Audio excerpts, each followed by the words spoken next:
Hi, hello, this is Kaz and Risk, and right now you're listening to episode 3 of Koppai Podcast. I am one of your co-hosts, your journey through the Nintendo realm, Kaz and Risk, and I'm joined by my brother, Zach Risk. Hello, everyone.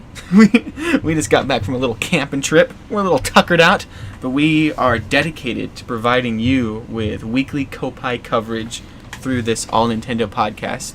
A lot's going on right now as we record. PAX is going on. Nintendo is just rocking it. They're doing the Nindies. They're doing all sorts of demos and on-the-floor coverage and stuff. And so if a big announcement happens to happen there, if Super Mario Galaxy 3 along with Zelda U footage happens tonight, we're not going to be talking about that. But there's plenty of other stuff we are going to talk about. We're going to talk a little bit about Star Fox. We got some Shovel Knight stuff to talk about. Of course, Super Mario Maker, the Nindies, as I said. Some games that went on with their Triforce Heroes, and then we're going to maybe get to our whole Pokemon discussion that we've been teasing at, and then our NX predictions / impressions of what we've seen through other news and all of that and stuff. So let's actually go ahead and start off with some of the lesser stuff that we can just kind of plow through. New Star Fox footage. We talked about Star Fox last week quite a bit, and just how we weren't too pleased with it. And I saw some new videos today. It looked honestly like it was a similar build from what we've seen before, or they've just updated nothing. And so... Yeah, I didn't get the chance to check out the footage yet, but I just had heard that it was kind of not that exciting and kind of slow. I don't know. Yeah, it's the same problems that we've said before. Like, and the weird thing was these demos were especially focused like on the Landmaster. Yeah. Landmaster and fire, and they just like it's completely on the ground, and at least with the R-Wing you're flying through the air, and there was some beauty to see. Like the overall landscapes, I guess, kind of had like a nice finesse to them and stuff. But I mean, they were on the ground and it just looked clunky and bad. Yeah, that's the best part about Star Fox games, I think, is just the whole flight combat thing. That's what it's about.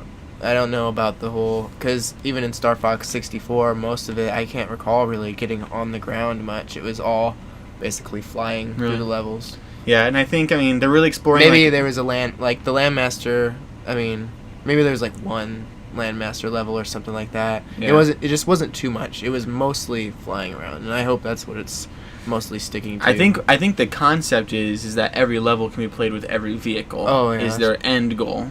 I think there may be some levels that specialize in certain things, but I think their overall thing is to make it so as you unlock different vehicles, you can go back and kind of go through a different angle and stuff, which is cool. Yeah. But it's also one of my gripes with it, where it's like they're so strongly encouraging replaying and re-going through these worlds and searching every nook and cranny for those little circles to swim through, or not swim through, fly through. And it's just, if you're going to make me want to go through these worlds, and if you're not going to provide me that many worlds because your intent is for us to revisit them, and put some effort into making them look good. And they even, like, they had the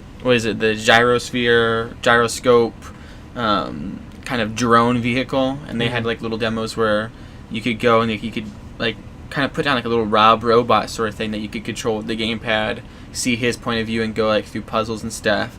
And even that, like, they're like zooming in on the world and getting into the finer details, and it just doesn't look that good. And there was one to not to be all hating towards Star Fox completely. There was some things that looked pretty like intuitive control wise. People are complaining about the motion controls, but it seemed like everyone on the show floor that was playing it, it's one of those things where it's Nintendo, you play it, you love it, you know. And it seemed like people were enjoying that or leaving with some pretty good impressions. It seems like the big gripe is just the graphics. But then there was also a space level that looked pretty cool. Like, they did some really nice lighting effects, really nice particle effects to make it so it was good. And honestly, if they can just use that kind of lighting system that the Wii U seems to have a unique edge in, then that would be good. But yeah, not too much to discuss with Star Fox. That's just going to be kind of a wait-and-see game. Definitely still going to pick it up like we said last week. But hopefully they just continue to refine it with those kind of added lighting effects that maybe we just didn't notice before, or maybe they weren't better shown off in another level, but yeah. Moving on to more stuff that we've kind of talked about prior to what's relevant this week. More Super Mario Maker footage being just more and more released as the review copies kind of figure out what they can do with the software. I don't think anyone waited the whole 9 days things, but people are also getting the retail copies now and starting to do, I think they're allowed like 1 hour to stream that, so a lot of different YouTube outlets have 1 hour live streams now. More costumes, more creative ideas. Shout out to the BitBlock. That guy, I think his name is Josh from the BitBlock. I don't want to take away any views from my channel, but if like you're like kind of stumbling on here, but also go check out his he has some really creative designs. And what's cool with him is that so many people are doing struggle and here I'm gonna troll you the whole time. And there's some fun trolley levels and all that, but his are just genuine. These are well designed gameplay wise, well designed visually, and creative themes. Like if he uses a Toon Link costume, it's all Zelda. If he uses a Donkey Kong costume, it's all jungly themed. Just really cool. Did you have anything to add just to the overall, like any cool thing that you've seen from the past week as far as Mario Maker coverage? I've been really enjoying the Facebook hack videos they've been putting on. They have a new one coming out tomorrow. I don't know. Maybe next Friday or something. Maybe I don't know. But because I saw the new video today, and it's like, be sure to check it out Friday. So it's probably next Friday because I guess we're recording this on Saturday now. But the Facebook hack challenge has been really crazy. I saw some awesome like fire bars where it's covered in tons of fire bars, but it's spaced out with invincibility stars on a little rod. And so, like, you can only get through it if you make it, to the next star in time. Otherwise, there's so many crossing fire bars. Yeah. And it was kind of cool just to go through this chaos of fire bars, but you're untouched as long as you keep a steady pace. Yeah, I've seen that. Yeah. I've seen that. There's one IGN posted, like, the hardest level ever on Super Mario Maker. Yeah. And the big thing was that instead of blocks everywhere, it was just spikes everywhere. And so you had to have the superstar to, like, run and go and jump on all the blocks. And so it was kind of like platforming, but there wasn't because of a timer or auto-scrolling. It's because you only had the power, like, the length of the superstar to jump on the blocks and stuff. And so it was kind of like a normal level of Mario platforming, but with the added pressure of you're going to need to get another star soon, which we're always kind of looking for ways to maybe do something beyond. Well, I don't want to make you have to backtrack and to make you want to hurry, but I don't want to have to make you do the cheetah speed to make you hurry. And I don't want to bring down the time because, for whatever reason, stuff. But that's another way to kind of hurry people up. And if you kind of combine, like if you do a cheetah speed with a power star, necessity, and backtracking and all of that, like you can make some really like high intense levels and stuff. And so, the hackathon though has definitely been cool. Yeah. I think I've seen all of them that they've posted. I may not have seen the ones that were posted this weekend if they posted anything like that. I thought they had declared a winner, but maybe that was what they were going to do next. I know the Find New Friends one was really cool because they had like a Goomba costume and you had to go. Like, there's a bunch of Goombas and stuff, and it was kind of cool to be playing as a Goomba next to all these other Goombas, and really clever just idea where it's whole Facebook, go find new friends and stuff, and so just carrying out that theme, and it's good. I've learned that it's really been appreciating the whole concept of people doing themes with their levels, like the BitBlock doing that, and instead of just kind of carelessly going in it, even Callie Pleggy from over on IGN, she was saying that it kind of inspired her, like, do the stop hammer time thing so she could just focus, and I think that'll kind of help with level design. And I think even Nintendo approaches it in that way where they're like, what are we going to do with this level? Like, what's going to be the theme? It's almost as if they think of the title first. Like, what do we want to call this level? And so, like, when I'm thinking of, like, the worlds I want to end up doing, like level 1, 1, 1, 2, 1, 3, and all that, I want to have, like, one carry-out theme. And I just want to make one completely designed around Yoshi. And, like, as I figure out platforming mechanics with Yoshi, it'd be cool to kind of figure out the rest of the game. And so there's just so much going on with that game. So much. Like I said last week, we could have a Super Mario Maker podcast and probably never run out of stuff to say. With levels that are going to be popping up. There's just so many cool things also, though, real quick, before we close out Super Mario Maker, because I don't want to go nearly as long as on it this week as we have it other weeks. But it's just really cool to see more of just the kind of interface and kind of like to start to appreciate it more. Like when we first saw the game, our focus was on the level design, was on the gameplay and stuff. But now just kind of taking a look back at the actual menu and the title screen, and you were kind of saying earlier like how it's just so fluid and just satisfying, like the click and the pop and the music singing along with you as you play. It's just really cool, and I think is hopefully kind of inspiring. It's one of those things where Nintendo innovated again, and we've had so many Little Big Planet character creation, other customization tools. I mean, even like with The Sims and Fallout and Skyrim and stuff, where they do creating your face and all these sliders, and how it can become so overwhelming. And they're starting to get to the point where like Fallout 4 and The Sims 4 had the whole face sculpting thing, and it was that was intuitive and stuff. It's just, for the longest time, game creators have been trying to figure out how to make game creation simple, and then Nintendo just did it. And it's just like this. I mean, it's just one of those things where we've been kind of lacking innovation from Nintendo for a while. I don't want to say that like completely blanket, because I mean they do innovation in smaller ways and stuff, and in other things and all that. But I mean, especially with this Wii U generation, it's just kind of been like, where's the latest innovation been since like the Wii U or the original Wii? And this is kind of Super Mario Maker, and just one swoop has made it so you have the game now where you can make the Mario game you've always wanted to. They have a new Mario game where it's like, this is a fun Mario game. They have an innovation in the whole character creation process, or just giving creation to the creator or the player creation process. They've given a reason for the gamepad. They've given the hit title on the Wii U. They've given the whole sharing online atmosphere community to the Nintendo product, and local. I mean, just in one game, they've kind of rocked every single thing that Nintendo's known for, and it's perfect that the title is Super Mario Maker that's doing that. Yeah, I was gonna add also that you could tack on that this game is just another perfect example of Nintendo games just working, like in how they release it, and like all this footage and all these outlets posting an hour, of their making or doing anything you haven't seen really, like the game crashing and acting strange, and like check out this weird glitch and all these kind of strange. And it's one of those things where it's kind of like, if there is a glitch or something, or if there's something that's weird, it's kind of as if they probably knew about it, but it works, like the whole, I can do this and it'll make it so this kind of works this way, but that makes it nice, or that makes it kind of, now I can do that for the level design or something. And so, or like even they played a level online where like the flagpole was blocked in such a way where you could hit the final block, or like hit the flagpole, but then Mario couldn't walk to the castle, and like it looked like it was glitching out at first, but then you see Mario just duck down and grab his head, and like he had like a mental breakdown, like he couldn't leave the level. And it's like, instead of just fixing like, I guess kind of potentially a glitch or something that may like kind of turn people off, like, I want to be able to finish the level, like Mario kind of just like owns up to it, like, no, can't get through there, I'm gonna freak out. Or even, I mean, just the whole concept of you can tell somewhere in development someone dropped a shell on someone's head, and like, wouldn't it be cool if you could wear the shell then?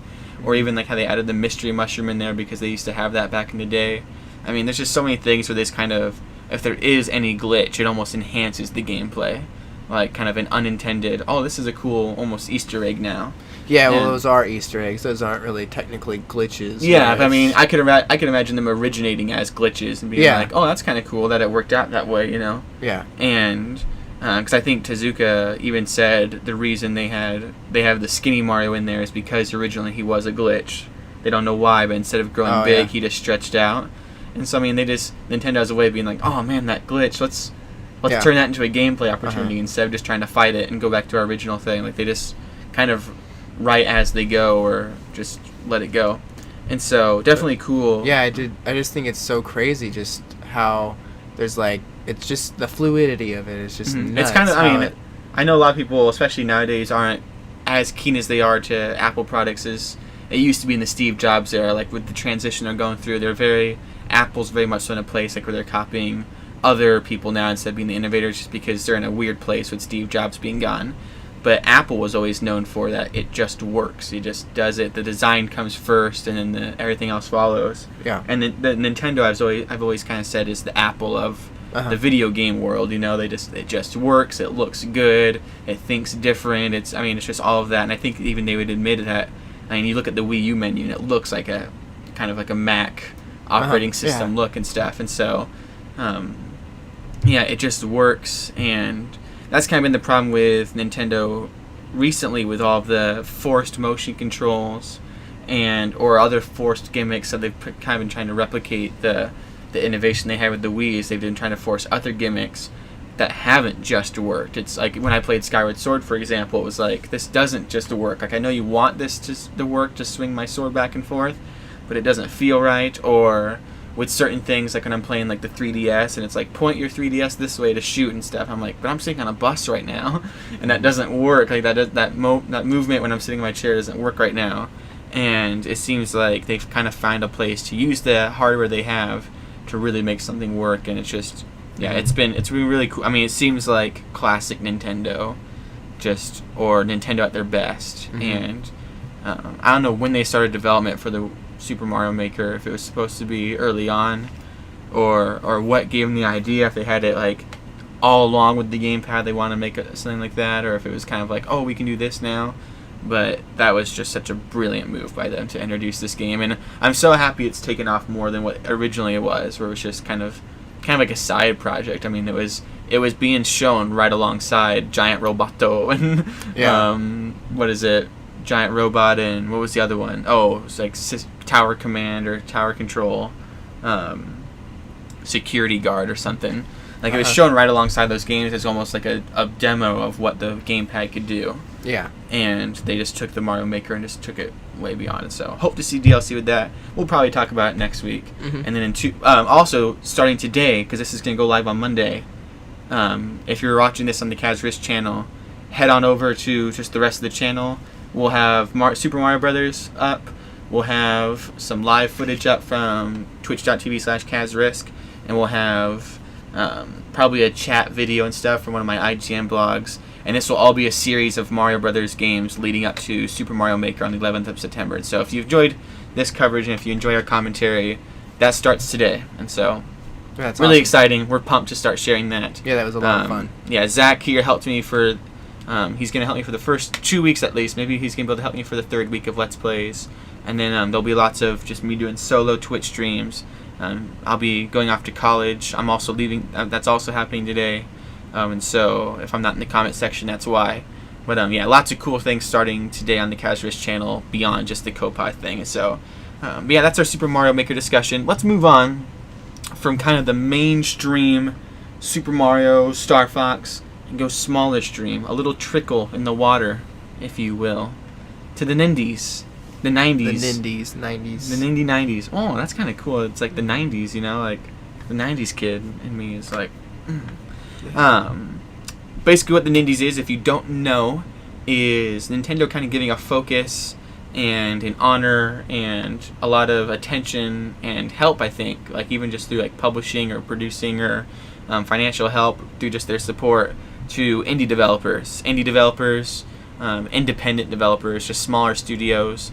The term has kind of become skewed. It's getting to the point now where people are like, oh, it's a 2D pixel art game, it must be an indie game. And sometimes that's made by massive studios. Like, an indie game is, if it's a small team, like, oddly enough, No Man's Sky coming to the PS4 is an indie game, because it's 4 guys making that. I think it's up to 13 now, but that's still such a small studio. Even though it's a big game, you wouldn't consider it an indie game. It is. Or Shovel Knight was, although that's probably not going to be really, they're probably not going to be independent much longer. I mean, they're going to be, someone's going to eat them up, hopefully Nintendo, because that kind of leads us to the thing. At the Nindies, they gave a lot of focus to games. One of them in particular was Shovel Knight. Lots of attention to their new DLC, Plague of Shadows, and they also announced an exclusive figurine to Shovel Knight that's only with Nintendo, thus being an amiibo, a Shovel Knight amiibo.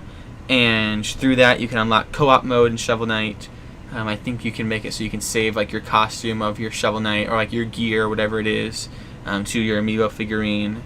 And it also just looks cool. And what's really big about that is Shovel Knight's now multi-platform. It has Battletoads on the Xbox One. It has Kratos on PS4. It's getting lots of support on the PS4 because the indie scene is so strong on PS4. Yeah. And Shovel Knight really fits there. And I think it was, for the longest time, Shovel Knight was associated with Nintendo, but then with that multi-platform release, kind of left Nintendo and really became a Sony title. It seemed like, with people just really ate that up on PlayStation. It never really took off. What I saw from the Xbox community, they never seemed to embrace it or love it nearly as much as the Sony people did. And so this was kind of a fight back where Nintendo's like, all right, no, Shovel Knight lives on the Wii U and visits the other consoles. You know, his amiibo's here. And now, I mean, to have co-op, I mean, it's a pretty big feature, like multiplayer feature on the Wii U console is going to be is going to be big, and for them to kind of have for Shovel Knight's presence at PAX to be with Nintendo was a really big deal. And we'll talk a little bit about the other indie games they had there. But I mean, do you have any thoughts on Shovel Knight? I mean, I know you've played a little bit of it, haven't you? Or did you ever start it? Or I know you own it. I've never started. Yeah, I own it, but I have not yet started it yet. I was just kind of thinking about your comments there about how they made their show with Nintendo and kind of stood by Nintendo, or Nintendo stood with them. I'm wondering if I think the first Bayonetta was multi-platform, wasn't it? Mm-hmm. And then they kind of took it on for Bayonetta 2. That made a lot of people salty too. Maybe that's what they'll do with, I don't know. Yeah, I wouldn't be surprised. I mean, I wouldn't be sold on the idea of Shovel Knight 2 being a Nintendo exclusive or an NX exclusive, but I can't imagine a lot of this stuff going forward. It seems like, I mean, even when you listen to the Shovel Knight music and stuff and you hear that, it's very much so Mega Man, which is very much so Nintendo. What if Shovel Knight 2 was a launch title for the NX?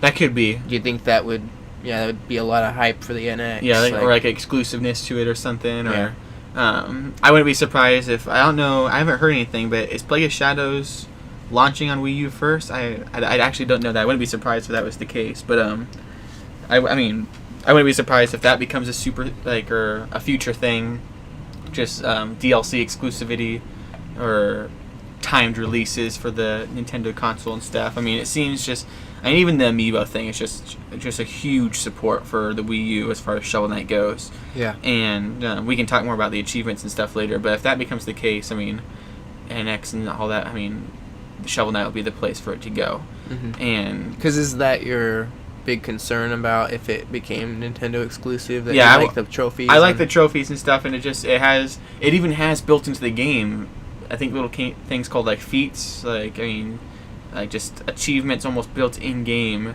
of if you do this you'll get that, or little music sheets to collect, and it's very much so a game built around that system of collect and explore and revisit and do these beat the game without dying and stuff. It's very much so built around that, and so I just don't.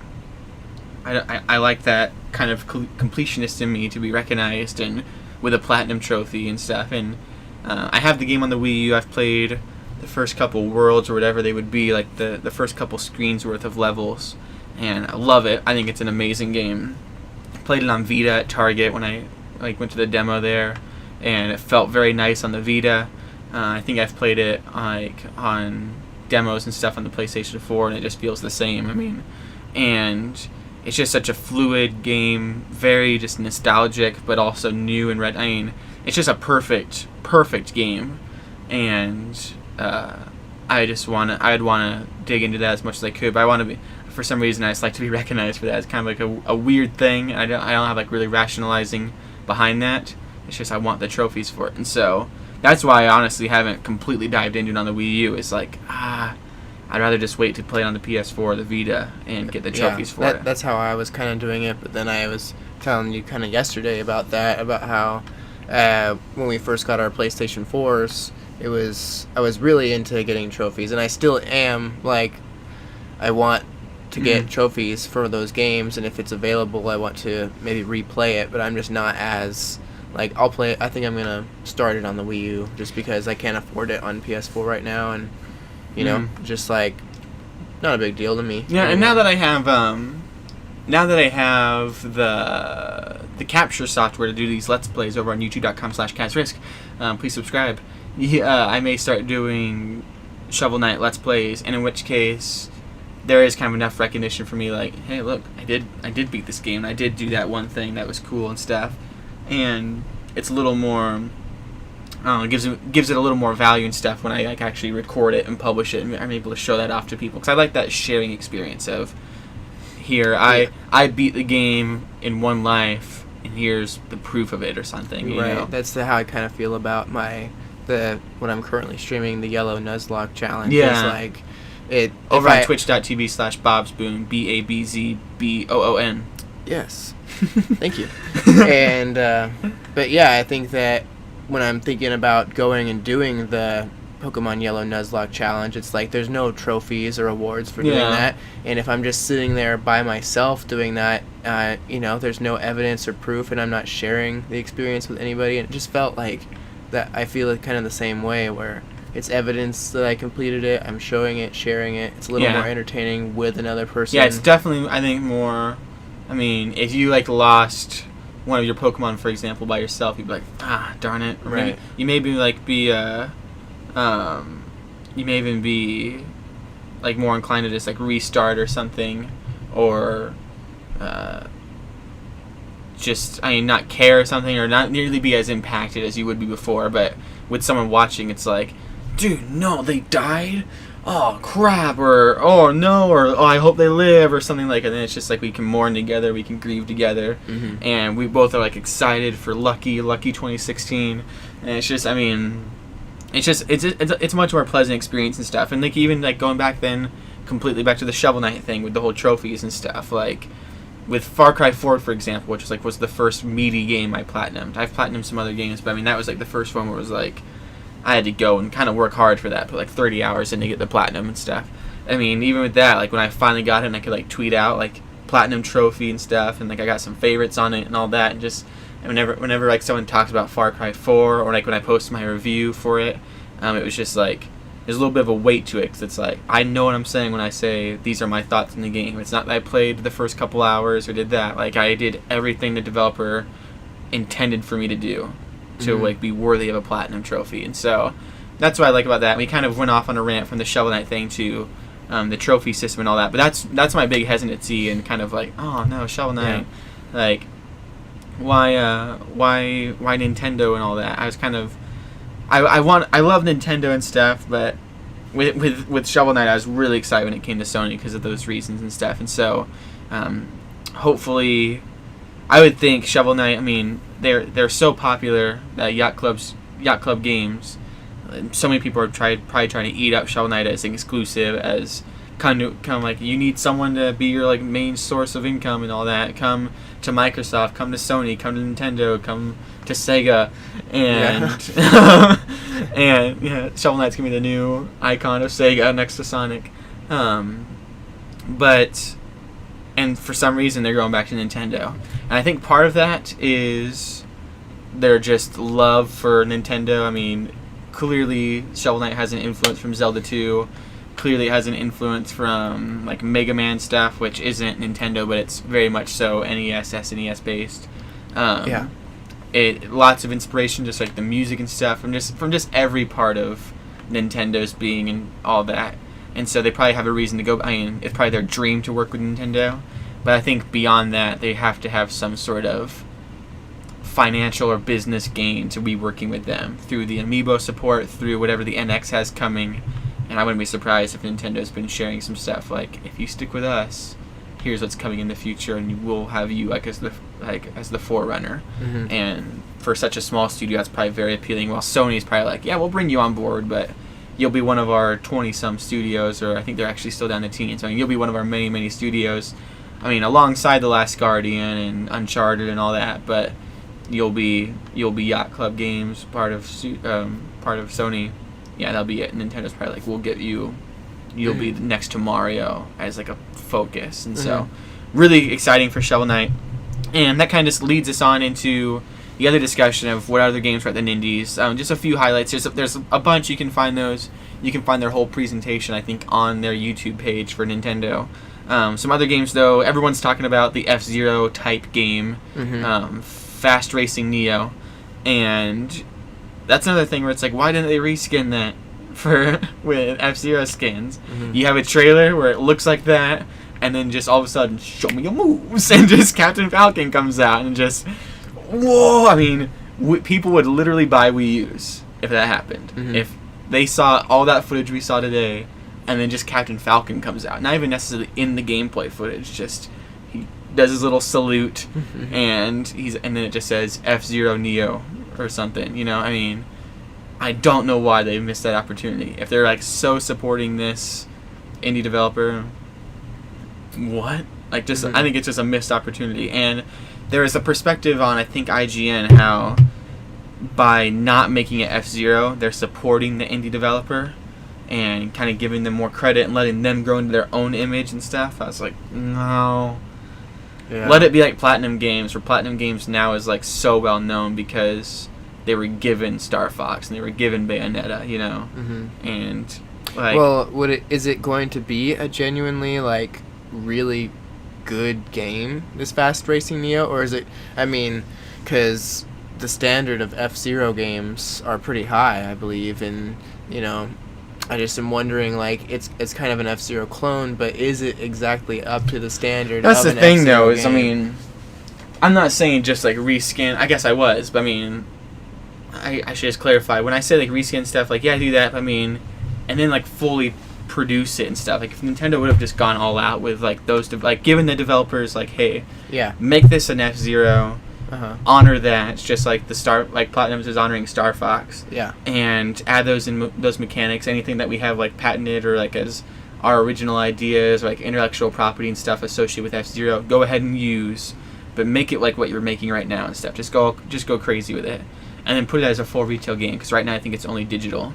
Like I just could have. I mean, what's so weird is like they're pushing it so much. And it's just like, this could have been an F-Zero game. Well, it seems like it would have made us all happy. Or they could have at least just added a Captain Falcon. Like, yeah, Mute City stage or something. I mean, or something. At that point, that would be, I think that'd almost make me more salty. Like, come on, make it just all out F-Zero. Right. Yeah. I mean, it's just so weird that they were even talking with Criterion about making an F-Zero, and since they didn't do it, and it's just, I just don't get it. I just don't get why that's not coming. I mean, I was never a big F-Zero guy. I've grown to really appreciate the level design of F-Zero, and I've gone back and played the SNES version. And I love Captain Falcon in Smash, and he's gotten a lot of identity just through that game alone. Mm-hmm. And so I'd love an F-Zero Wii U game.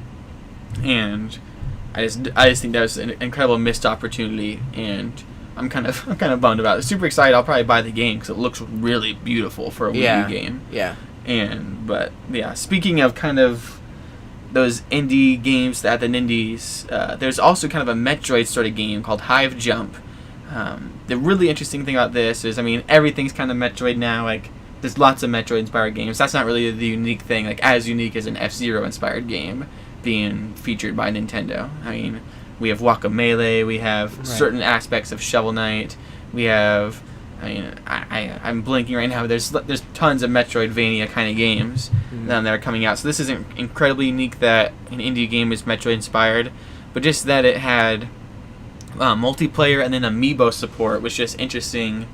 Just, I mean, how amiibos are playing into all these and how Nintendo's kind of getting a monopoly on indie games, or at least really getting an association kind of through the amiibo addiction.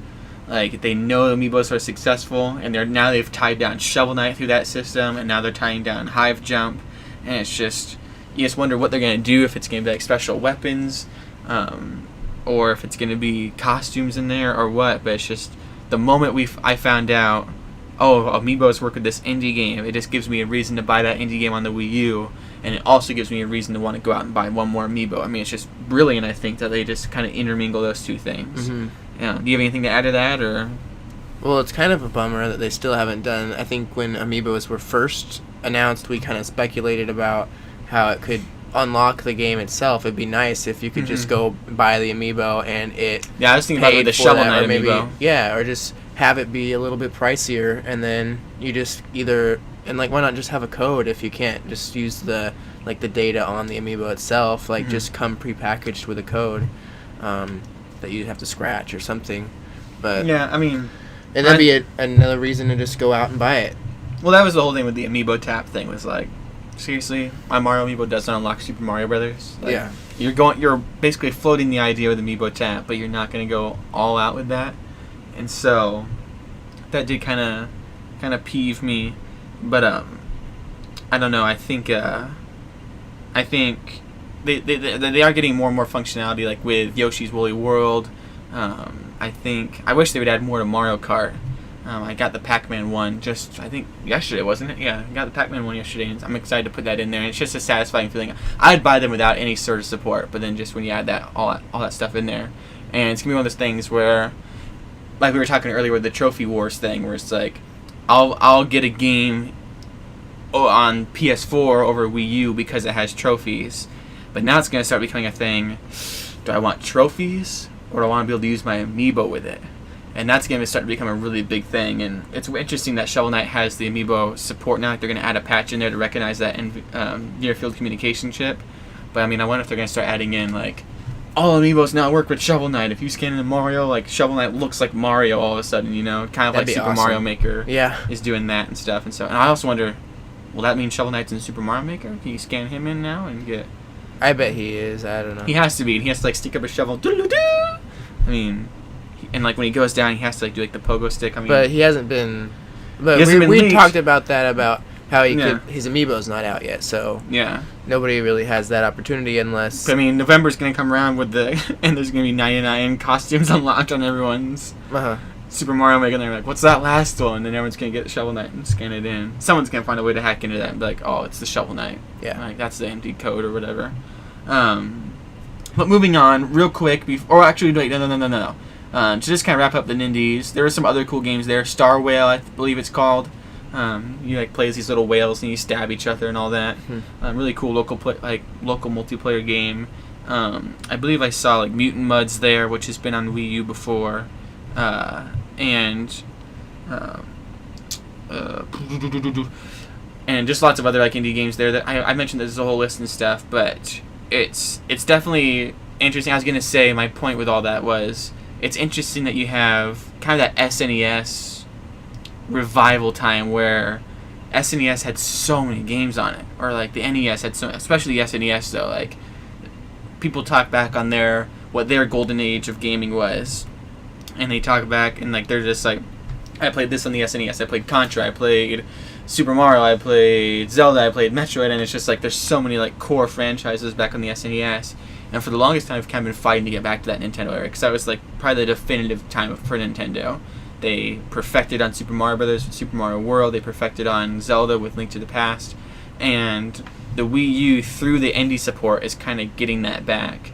And for the longest time, we were saying that they needed to have third-party support to get that back. And Nintendo's kind of just been like, no, we're going to do our own thing. And if third parties want to join in, they can. And I think they're kind of starting to take advantage of the indie developers because, one, the indie developers have such a willingness to really go back to those roots of kind of SNES-style games because they're not really afraid to appeal to the masses with things like what sells nowadays. But they're also kind of hungry enough for money that they'll support Nintendo and use their money to just be exclusive to them or support them and stuff. And so it's really cool that Nintendo would partner with the indies. That just makes so much sense, and it's one of the reasons people are buying PlayStation 4 right now, is because even though PlayStation 4 doesn't really have an Uncharted out, it doesn't really have a new God of War out, it doesn't have any of those big, I mean, it had an Infamous, but apparently that wasn't like the most definitive Infamous. Like, it was kind of like, oh, it's a launch Infamous, and so it's the same with Killzone. But it's just because you can get a PlayStation 4, and with PlayStation Plus and then about $50, you can have an incredible live rate just because of the indie games on there. And that's going to start to become the thing with the Wii U, is especially with the NX, and we'll get to NX discussion soon before we wrap up, if the NX can do what the Wii U is kind of starting to do now, which is full-on indie support, we're in, that's going to make it just have the first-party Nintendo games and the unlimited flow of indie games. It's going to be like a perfect console combined with everything else that we'll get to soon. But to quickly wrap up what we're seeing at PAX, there was a little bit more Triforce Heroes footage. I just kind of want to touch on that briefly before we go on the long NX tangent. Any impressions on that? I didn't watch it yet. I'm still not sold. Yeah. I mean, have you ever been impressed with Triforce Heroes or no? Or? Yeah, a little bit. I think it sounds like a kind of interesting experience, but I think we may have talked about this in episode 1, actually, Triforce Heroes. Yeah. And just the whole I'm gonna be going off to college, and just weird. It's just weird. It's like the whole Skyrim thing. You don't make Skyrim multiplayer unless you go all out with it and stuff. Or I mean, it's how do you handle something like that? How would you handle making that multiplayer or like with Fallout, for example? I use those as examples a lot, but it's like no, you are the lone survivor and stuff. And with Zelda, you are the hero. You got two other, like, a green-haired kid next to you and a red-haired kid, and you're all the Triforce heroes. Like, I just don't like that lore-wise, and I mean, I'm very open with Zelda. I have a blog about what if Zelda was a girl over on IGN.com, and it'd be really interesting if he was. But don't let. I mean, Zelda can be a girl, but don't give him green hair or red hair or blue hair and make it so you have to do a totem pole thing to solve a puzzle and you need 3 other people or you need AI. No, like, I want to go, especially with the 3DS. I'm on a car ride. I'm on the bus. I'm on the light rail to work. I'm sitting in my bed late at night. I don't have 2 other people in my bed with me playing the game. Right. Trying to solve some puzzles. I want to, like, do one quick dungeon before bed. And it's just really weird that out of any game, you think they'd do, like, a Mario game where you do, like, some fun Mario platforming and it's the 3 of you or something. It's like, even kind of like a Captain Toad thing. They should have done that. Nintendo. It should have been called Captain Toad's Adventure on the 3DS, and you're 3 Toads, and because Toad can't jump, you have to pick people up. Nintendo, hire me.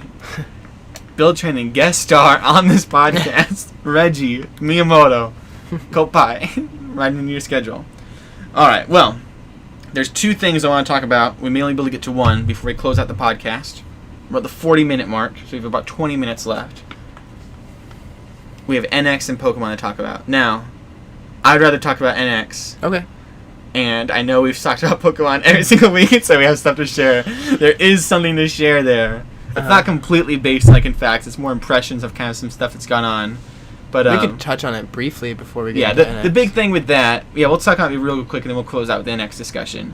The thing with Pokemon that we have been hinting at and stuff, I mean, it's not a really big suspenseful thing. It's just, even before PAX, the Pokemon Company sued these guys that were trying to throw a Pokemon-themed party. You have Super Mario Maker, which does have the Pokemon amiibo in it, but none of them make noise. Pikachu doesn't do a Pika when he lifts up and stuff. Like, there's no sound bits of them. You have Yoshi's Woolly World, which has no Pokemon amiibo. If you scan into Pokemon, it just has an amiibo costume, which seems very weird. That's Yoshi's Woolly World, and you have no... I mean, you won't let the amiibo support work? It's the amiibo. And then you have Pokken, which is an arcade port, is like the main Wii U game. There's no Pokemon Stadium this generation. And then we haven't heard anything from Pokemon, like, mobile. I guess Super Mystery Dungeon's coming out, but there's no Pokemon Z. And there's no, I mean, even the latest Pokemon on the handheld was an Omega, or was Ruby and Sapphire remake and stuff. It just seems like, our big thing was, Pokemon's becoming very closed off with their property, even against Nintendo, where they won't let you have a Pikachu-themed Yoshi, and they won't let you have a Pikachu cry in Super Mario Maker, and they're just not producing too many games. And so when we said, is there some trouble between... Well, and also, isn't there Badass Elephant game, isn't that multi-platform? I don't know. I don't... Humphrey the whatever, I don't know if it's Humphrey, but it's like something the Badass Elephant, and that's their new... Is that from Game Freak? Yeah. I haven't seen that. And no. I saw Horror Night, but... I think that it was multi-platform. I'm not completely sure on that, but I thought it was on PlayStation 4, and it seemed like they're starting to maybe branch out and could one day. Yeah, that was the big thing. It was like between the distance they're starting to have with Nintendo, it seems, and then just the lack of Pokemon games. It's like, are they not necessarily flirting the idea of separating, but it just seems like we kind of started to envision a future maybe where Pokemon wasn't Nintendo only. And with the Pokemon Company almost having a separate entity, like you have the Pokemon World Championships, which are separate from E3, which are separate from PAX, which, I mean, they don't have the Pokemon World Championships at the Nintendo Invitational. No, that's always Smash or Super Mario Maker saying they didn't have any Pokemon games, like, which is so weird. It's the Pokemon, or the Nintendo World Championships, and they don't have even like a Pokemon battle in there, or a Pokken battle or something to debut that. Like, Pokken's debuted at a separate thing. It wouldn't be too hard to envision that now because they're already kind of getting in such a habit of being separate from Nintendo. The only thing they really have, they relate to each other is we publish the games on Nintendo consoles, you know? And I mean, that was our big thing. So, I mean, sorry if you expected something more dramatic and all that, but Leave your comment in the comment section below of what you kind of think of that with Pokemon's absence from some big hit titles.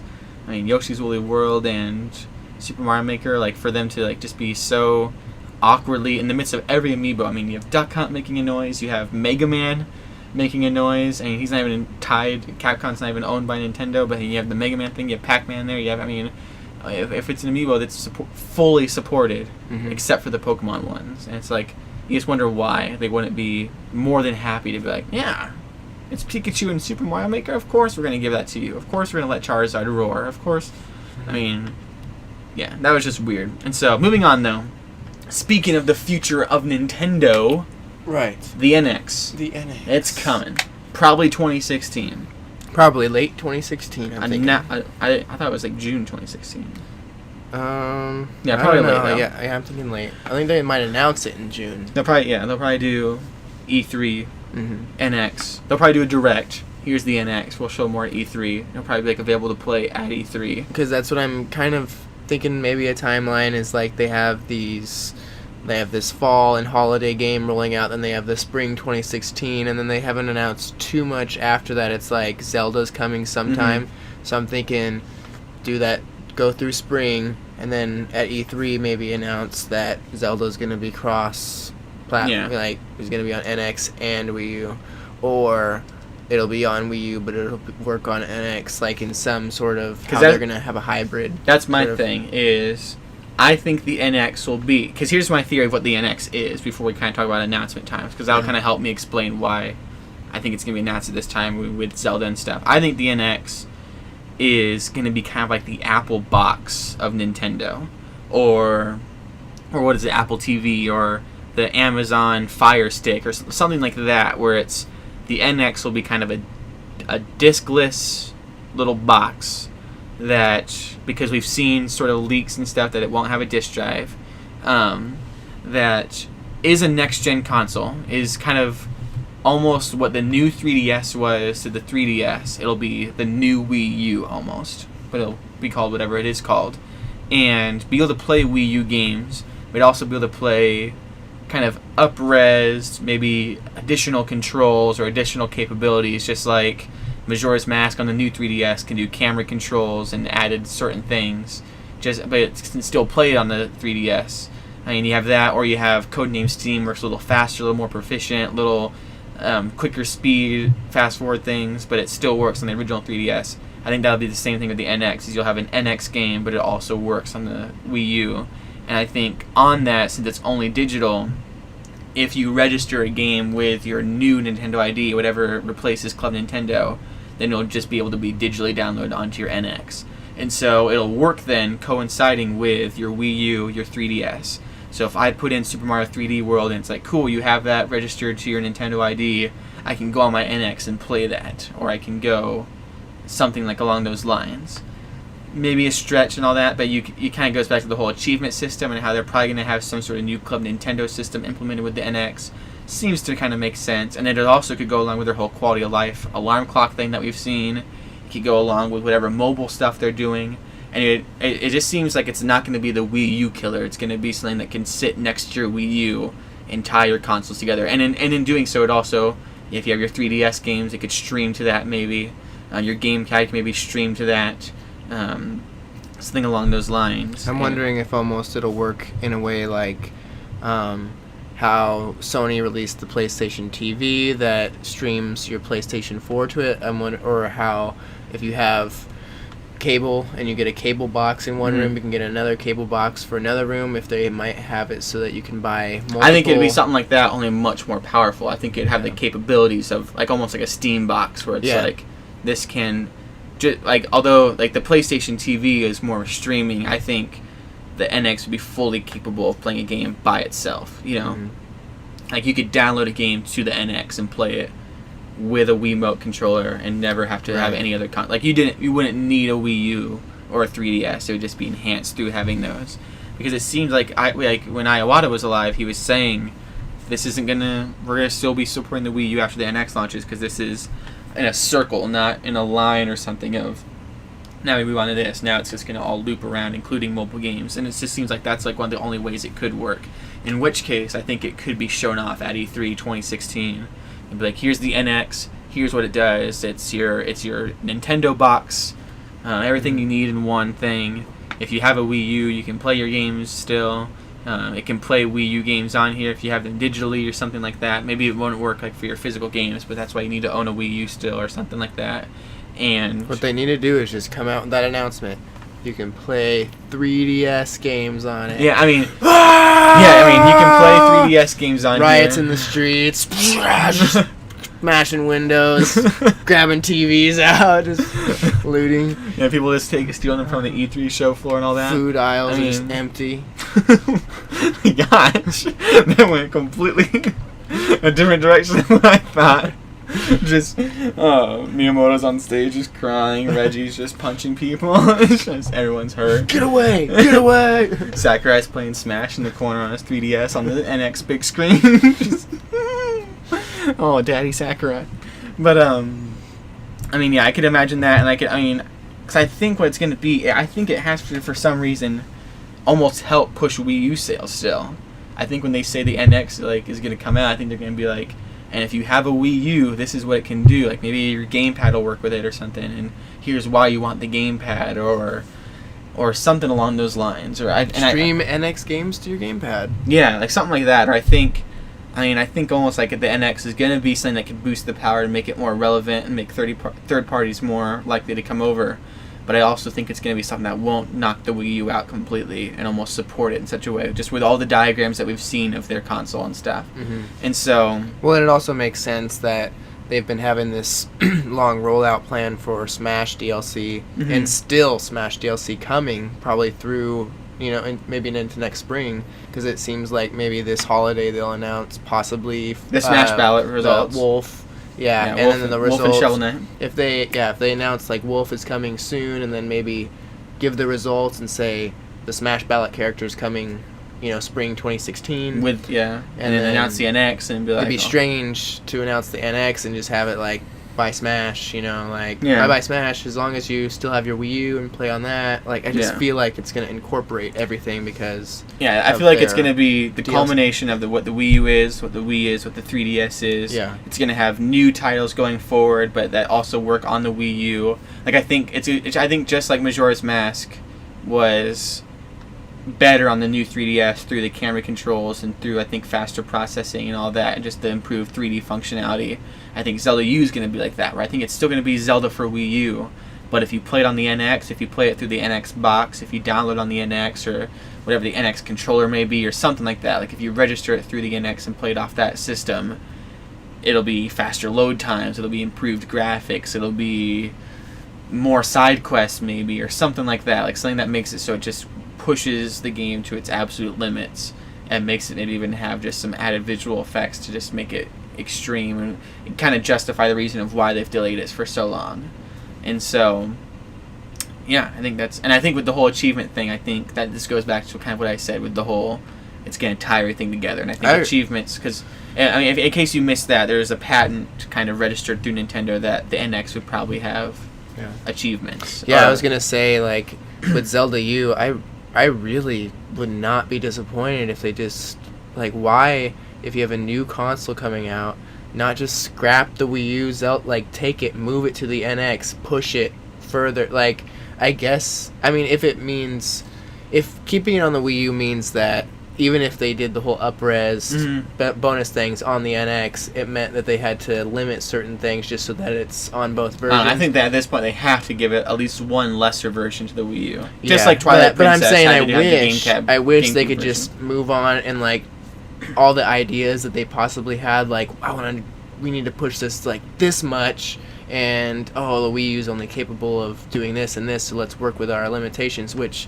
sometimes proves to be the better thing anyway, but also just think about some of the mind-blowing things they could do. But hopefully on the NX also it's not like as long of a wait for the next Zelda after this one, Yeah, I think it'll be just I think they'll still have two Zeldas for the NX. I think it'll be like kind of like the Wind Waker HD and the Zelda U. Like it'll be Zelda U and then Zelda NX, like the Super NX, like the one that's dedicated completely to the NX. And I think Zelda NX now will be a launch title. I think that'll kind of like be their way they show it off or something, or I mean, unless you get, because it's August. It's going to be September. Tomorrow after we post this and stuff. I mean, it's going to be like, it's September, and they have no Zelda U, not even a trailer yet. And we think that we kind of saw a trailer, but that wasn't a trailer. That was a little tech. I mean, like a little just quick tech thing of like them showing off, like a little tease. I mean, definitely not a trailer the way I would think of it. And so it's just, we've seen nothing of it. So it's not coming out early next year. Mm-hmm. I mean, Xenoblade, I think, is not this year.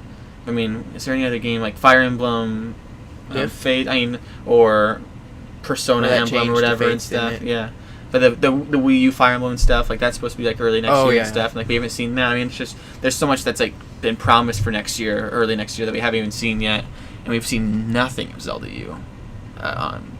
Well, Fire Emblem seemed like the localization for that one could take. Yeah, and same with Xenoblade and stuff. Right. But I think we got some definitive dates on those. Yeah, Xenoblade for sure. I think that comes out like in December, doesn't it? Or December November? 6th, I thought. Yeah. We talked about that last week on Koppai Podcast episode 2. You can find it on youtube.com/CasRisk. But yeah, those are our NX predictions. I think pretty much the same board. I mean, if anyone's paying attention to the NX, they kind of share the similar predictions. Right. Maybe the only different thing that we have is a lot of people seem to forget that it's supposed to coexist with everything else. I thought it was kind of interesting that the achievements patent, I don't know if you looked at it, but to me it looked exactly like the NES remix screen of like the different games up there with with like game selection, because there's like A, B, C, D, and then it's like C1, C2, C3. So it looks like when you're going along that, it pops up the different stages, and then it has the bubble like of your time, and then the 3 stars if you got, and then the rainbow. It was basically the exact same layout, and then you could post your like Miiverse comp, it had that popping up, and so I thought that was interesting. And Miiverse I think is going to be a prominent thing with the NX.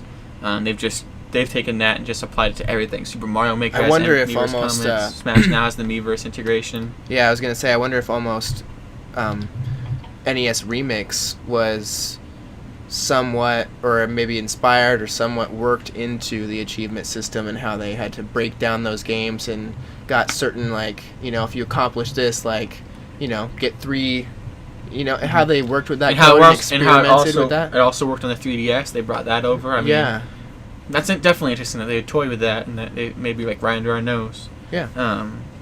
And yeah, just the whole Miiverse comments, how they pop up when you beat a Super Mario Maker level, how Miiverse comments pop up in Super Mario 3D World.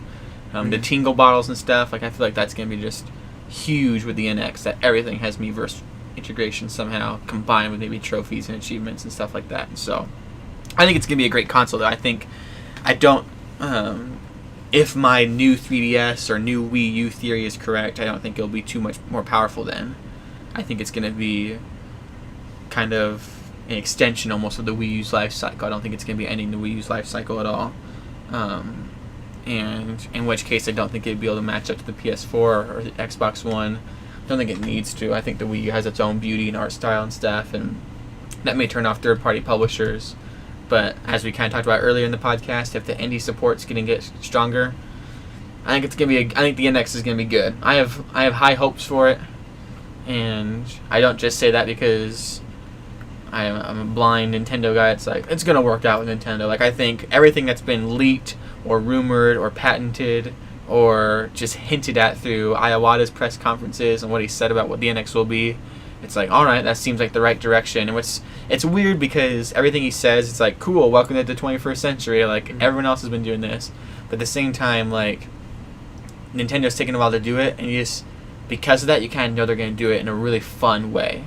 Like, it's going to be ready when they do it. And that's exciting. But I think for the first time, we're ending right on the hour mark.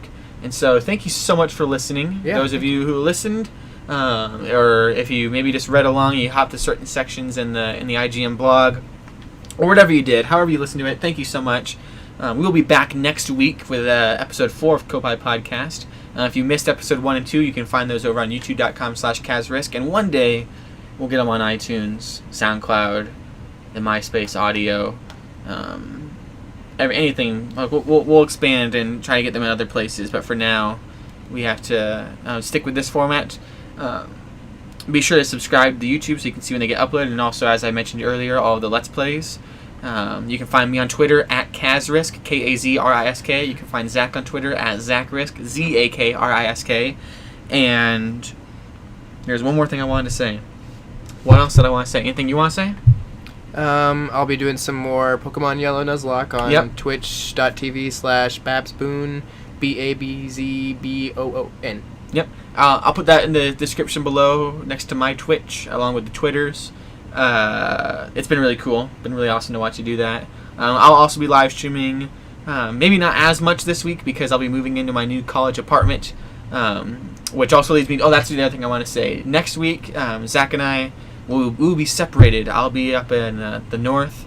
I'm going off to college. Zach has been in college for a couple weeks now. And so that'll be a nice, or not a nice change of pace. It'll be a different change. Things will be a little bit different as we adjust to that distance and stuff. And as I try to get into my new apartment and adjust to having roommates after briefly staying in my parents' basement. But deal with us as kind of be patient as we go through that transition. The quality may fluctuate. I'm not going to say that's going to get worse because I think we're going to be able to adjust nicely. But it'll be a Skype call going forward. Zach's audio or the delay may be a little distant and stuff, but we'll figure it out to make it as smooth as possible. No matter what, though, we'll be supplying Koppai Podcast with you every single week, usually on Mondays, sometimes maybe on Tuesdays, maybe Tuesday next week as we figure things out. Probably Monday. Yep. To be guaranteed that you'll see it when it goes live, that's why you need to subscribe. Because then you get a little email that says, hey, Kazrisk just uploaded a video, and you go to it, and it's like, Koppai Podcast, episode 4, 5, 6, 7, 8, 9... all the way to Koppai 100, which we'll make a big party of. We'll have a live event in Seattle. It'll be great. Bill Trennan will be there. Yeah. That's our goal. Help us get to 1 million subscribers so we can have Koppai episode 100 in Seattle with Bill. And Miyamoto. That gives us 2 years, basically. 52 weeks a year. Koppai. Sakurai will be there too. Yeah. It'll be great. So yeah, thank you so much for listening. Subscribe, like, follow, share, tweet. Koppai. Koppai. Oh! Koppai!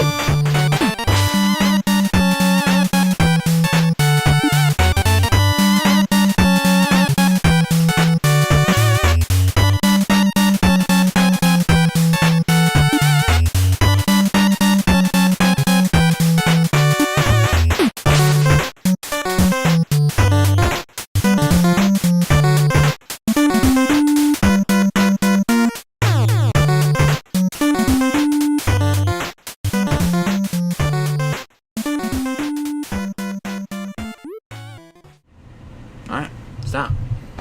Stop recording. I never know how to stop.